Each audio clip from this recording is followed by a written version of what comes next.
Mosaic, a daily news program from Link TV, presents a selection of news reports from independent and state-controlled broadcasters from throughout the Middle East.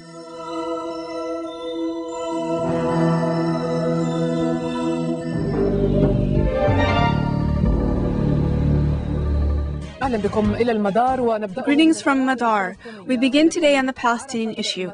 Notable developments have taken place in the security situation in Gaza, where 30 armed men stormed a funeral tent set up for mourning the death of Yasser Arafat only hours after he passed away.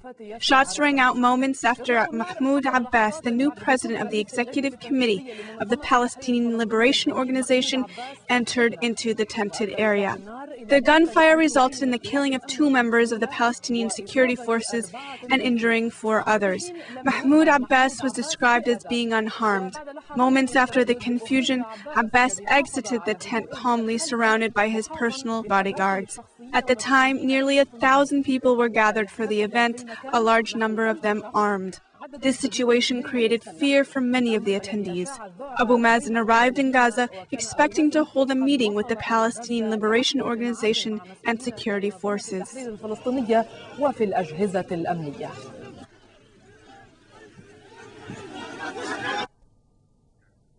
Abu Mazen has stated that what occurred in Gaza was not an assassination attempt on his life and that it had no political or personal implications.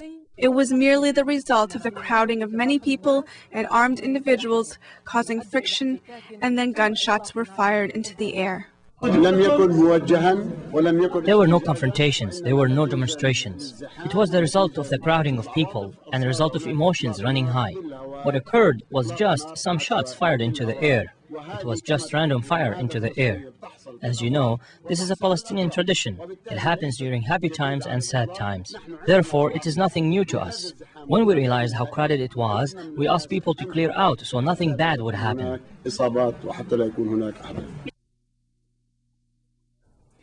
The Fatah movement nominated as a presidential candidate for the Palestinian Authority the former Prime Minister Mahmoud Abbas Abu Mazen. They set the time for the end of Ruhi Fatouh's interim presidency for January 9th, the scheduled date for the elections.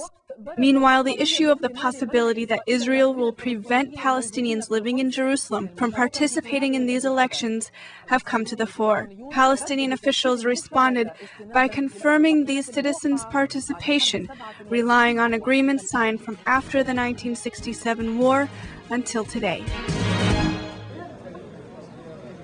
The election campaigns for the position of President of the Palestinian Authority will begin on the 27th of this month.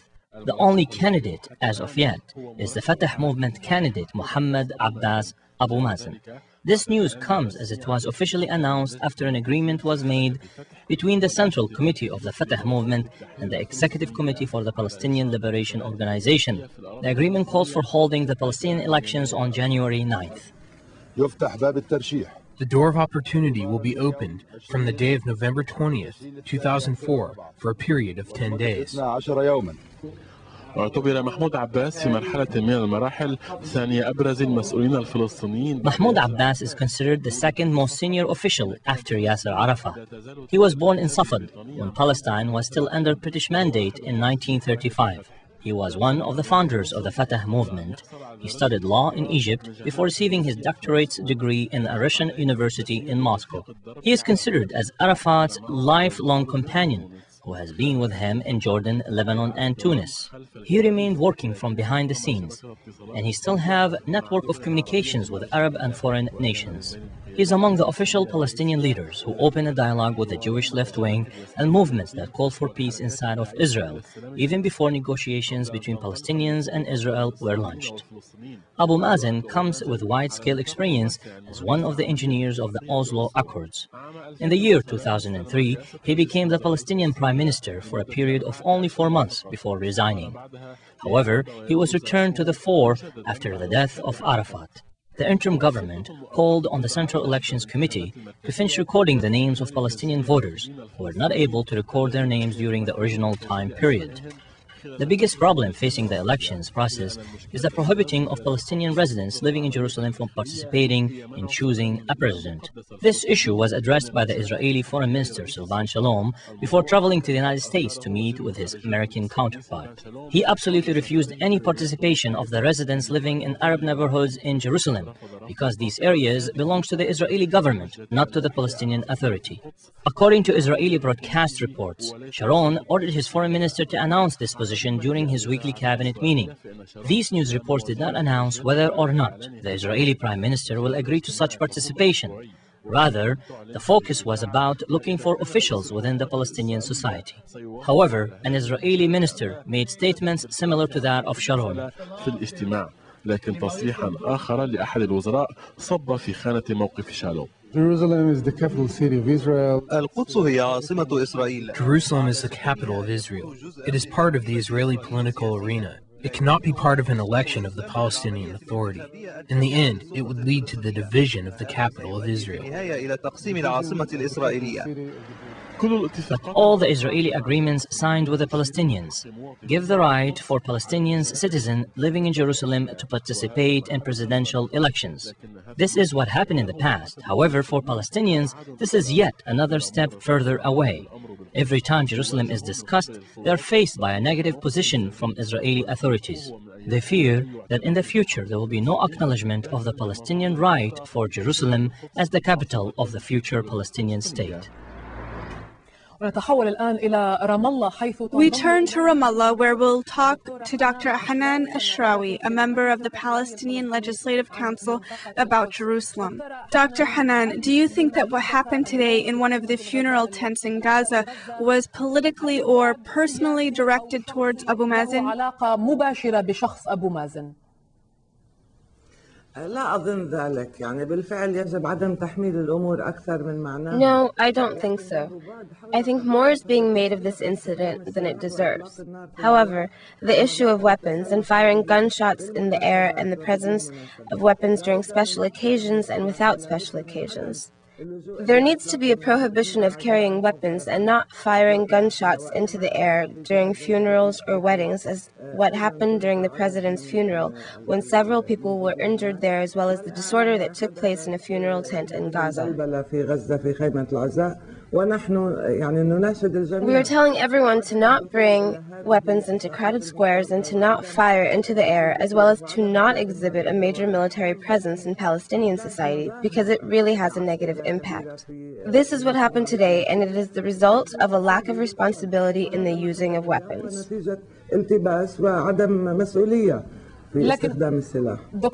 Dr. Hanan, some people consider this as an early response to Fatah's choice of Abu Mazen as its candidate for president in the elections that will take place in about 2 months.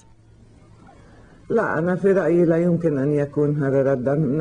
don't think it possible that it was a response. We have the ability to express ourselves, and we have democracy.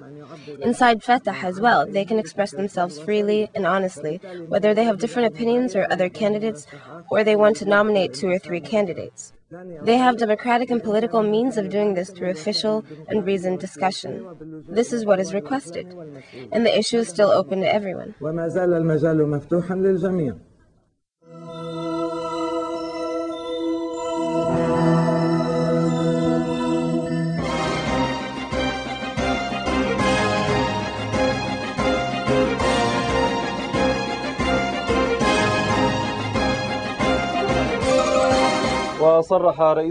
Prime Minister Ariel Sharon commented on the death of the Palestinian President Yasser Arafat, saying that what happened could be a historic turn of events in the Middle East region.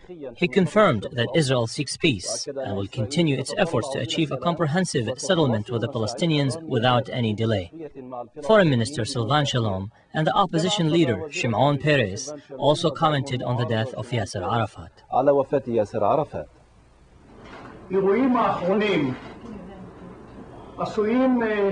Events that took place in the latest days can be a turning point in history.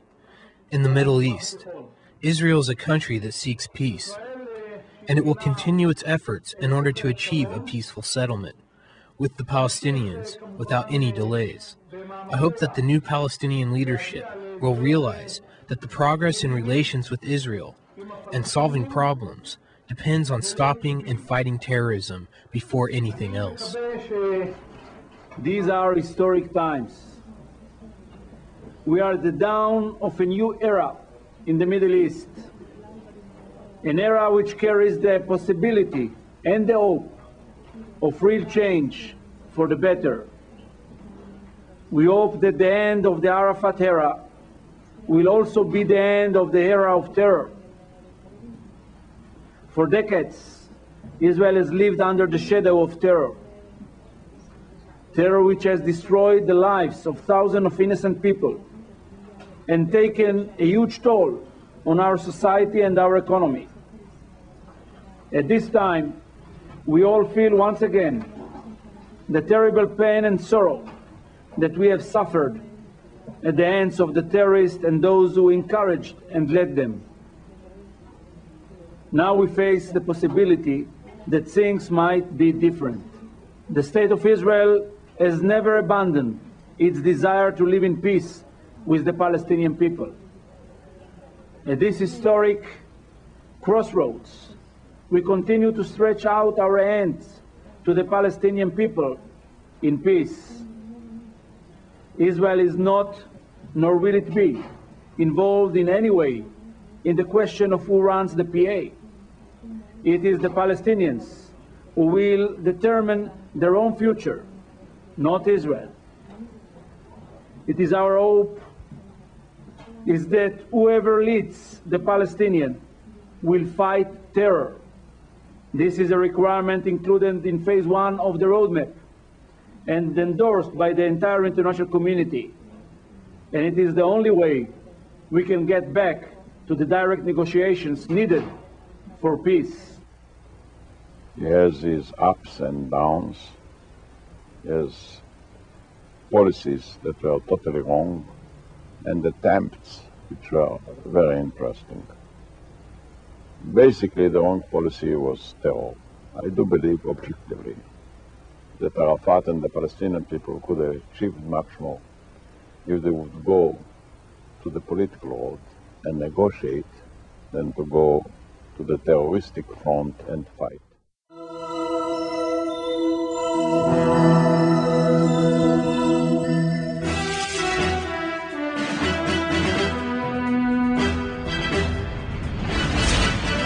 U.S. occupation forces bombed the flashpoint city of Bakuba Monday, following morning clashes between Iraqi fighters and U.S. forces that left some 20 people killed. Heavy clashes also erupted in the town of Buhruz, northeast of Baghdad, between Iraqi fighters and Iraqi National Guards. U.S. forces meanwhile targeted the city of Fallujah, as the American army said the military operations in the city are not over yet. And more clashes erupted between fighters and American forces in other Iraqi cities.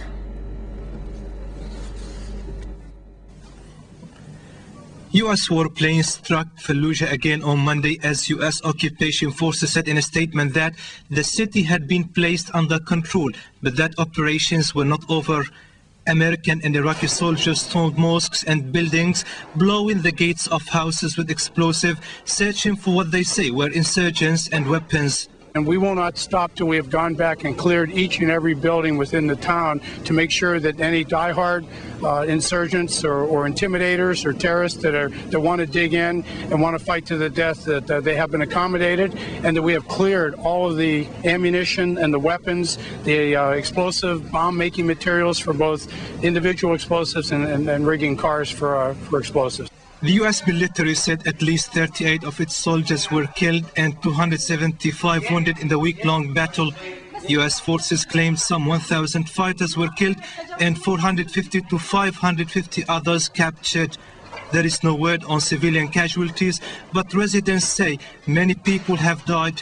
A Reuters correspondent who drove through the city reported of bloated and decomposing bodies in the streets, smashed homes, ruined mosques, power and telephone lines hanging uselessly. Amid growing fears of a humanitarian crisis in Fallujah, no help has reached civilians there since the assault began on Monday. U.S. forces kept a Red Crescent aid convoy of 7 trucks and ambulances waiting on the edge of the city. The convoy then withdrew from the main hospital after failing to get permission to deliver supplies to residents inside the city. Meanwhile, Iraqi Prime Minister Ayad Allawi said the Iraqi government has achieved its objectives in Fallujah. Allawi said also that Baghdad International Airport will reopen on Monday after a week of closure under emergency rule, and that law and order is returning to the city of Mosul. We have several objectives on Fallujah. The most important objective is Fallujah ceased to be a safe haven for terrorists, to stop the terrorists from harboring in Fallujah and inflicting damage on Iraq. This part of the objective is already achieved. We now are planning the return of the police and the civil administration, as well as the reconstruction program in Fallujah. We hope this will be starting very soon. But the assault on Fallujah will not spell the end to offensive against Iraqi cities, as a U.S. offensive against the city of Mosul looms on the horizon. A U.S. Army combat team has started combing the deserted streets of the northern city following clashes between fighters and U.S.-led forces. Given that Iraqi forces appear vulnerable in Mosul and unable to hold their ground in the face of attacks, the burden of any operation is likely to fall on U.S. troops. And to tackle a sprawling city of more than 2 million people, they will need a bigger force than the current manpower in the area. Also on the ground, a U.S. military spokesman said clashes erupted in the city of Beiji between American forces and fighters. The source added that the American army killed a number of fighters after rounding them up. For his part, an Iraqi officer said 13 people were killed and many others were injured in the U.S. bombardment on the city. In another incident, Al-Manar correspondent in Iraq reported that clashes also erupted in the city of Tel Afar, in which 2 Iraqis were killed and 22 others were injured.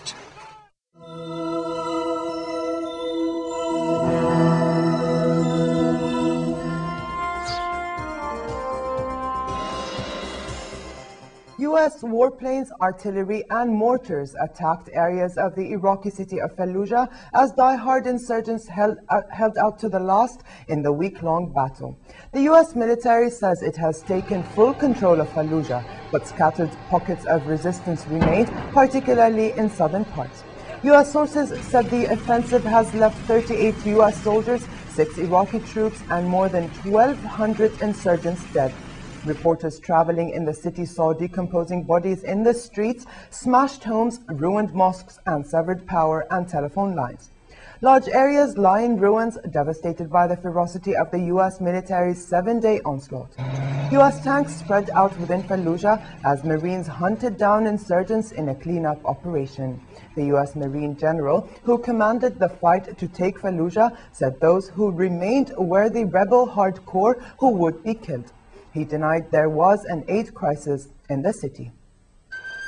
While U.S. forces have won a military victory, the process of rebuilding Fallujah, assisting about 150,000 residents who fled and preparing it for January elections, could take months. Iraq's Red Crescent Group sent 7 truckloads of food and medicine to the city, but U.S. forces blocked the aid convoy at Fallujah's main hospital and said it could not enter. The convoy turned back after 3 days of frustration.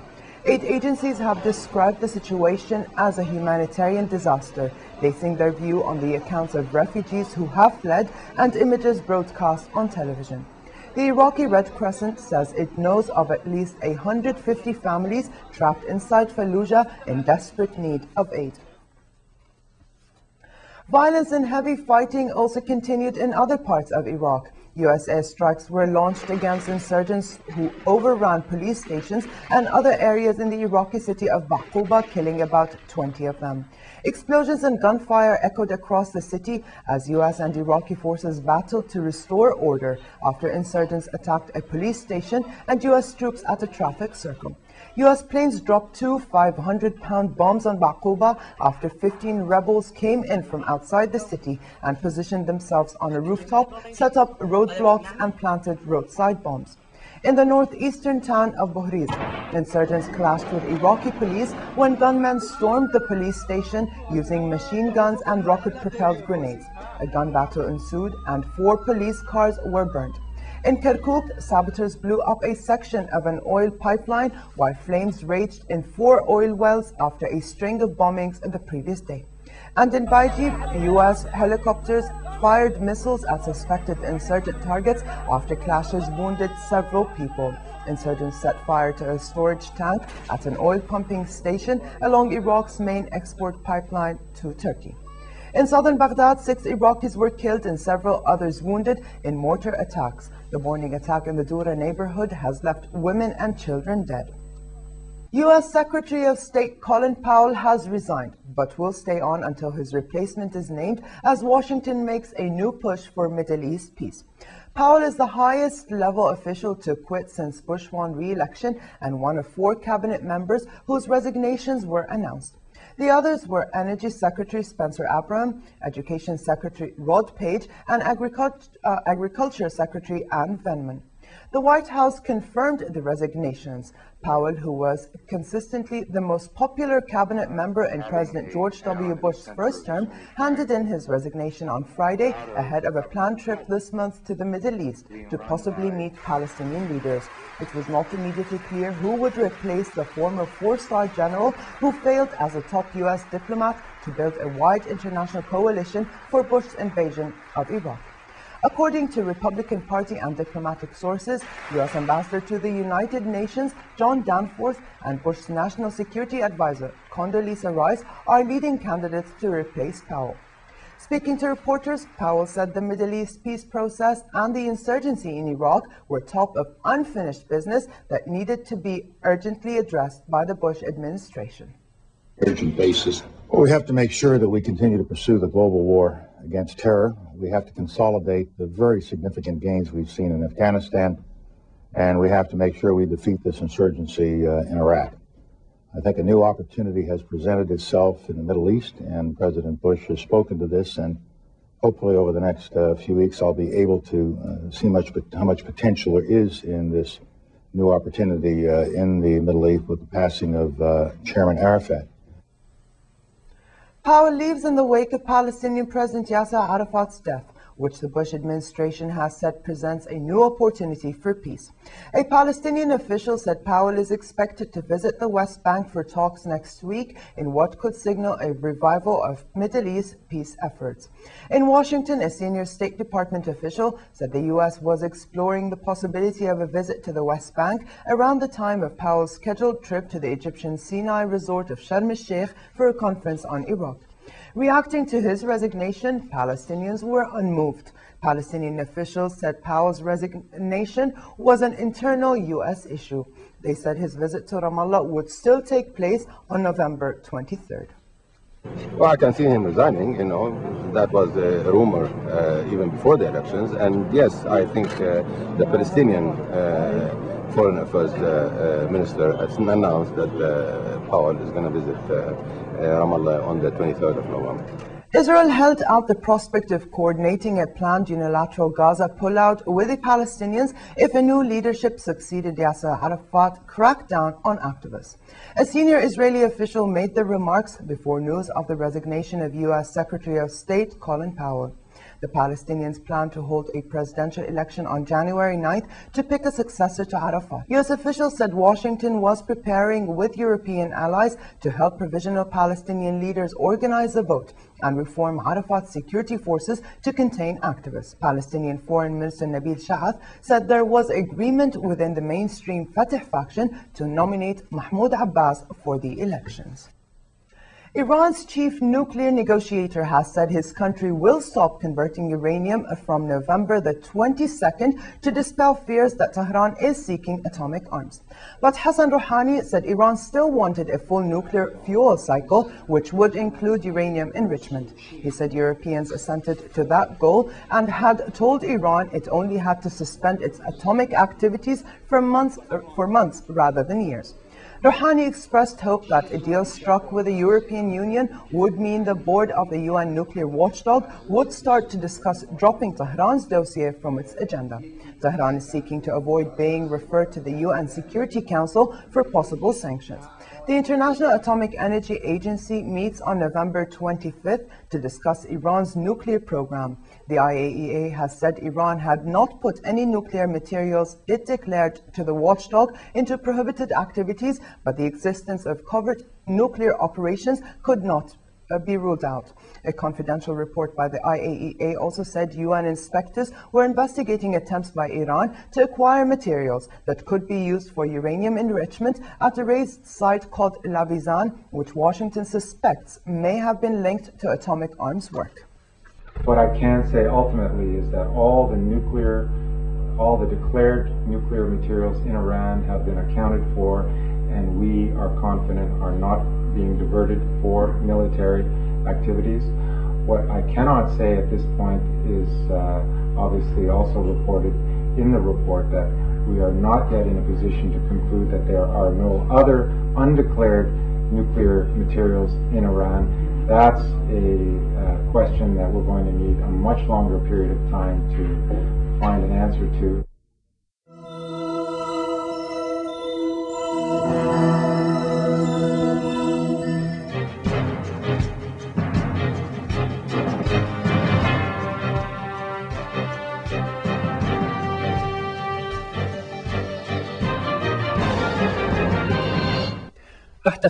Like other Islamic nations, various parts of the Egyptian society have celebrated the holiday of the blessed Eid al-Fitr. Though festivities spread throughout the country, the condition of the Islamic and Arabic countries are still on people's minds. They hope that change to the better would occur.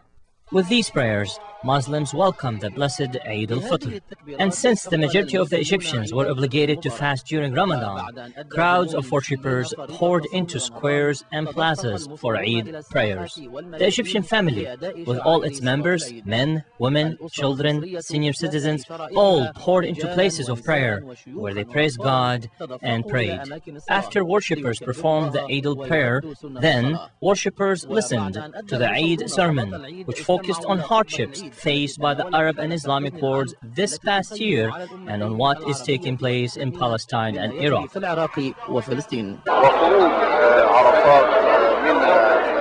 With the death of Arafat, our nation lost the symbol of the just Palestinian plight. We are seeking to end the unjust occupation. We are seeking to implement international law. We are calling that this law be applied for all people, but we are excluded many times. We will always call for justice despite all what the violations committed against us and all what the infidels do to us. This year, the Egyptian celebration of the Eid is not complete due to the persistent harm done by the Israeli and Americans against all in Palestine and Iraq. We would like to offer holiday greetings to the people of Palestine, but we also want to offer our condolences and to tell them that only God is immortal. Of course, we lost one of the great leaders of the Arab nation. God save Iraq, and may God help us against the infidels. May God destroy them and take away their power. I don't say that it's my hope, because what is on my mind is more than hope. God willing, the situation in Iraq will improve and the Palestinians will prevail. The Egyptian population is urging the Muslim and Arab nations to take action for the triumph of Muslims everywhere, counter threats posed by the enemy of our nation.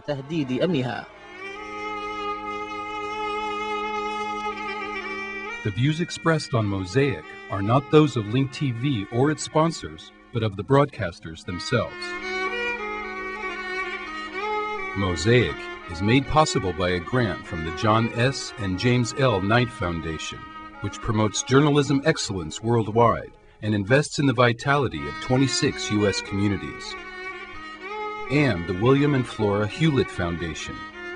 Additional support is provided by the Firedoll Foundation and Henry and Virgilia Dakin.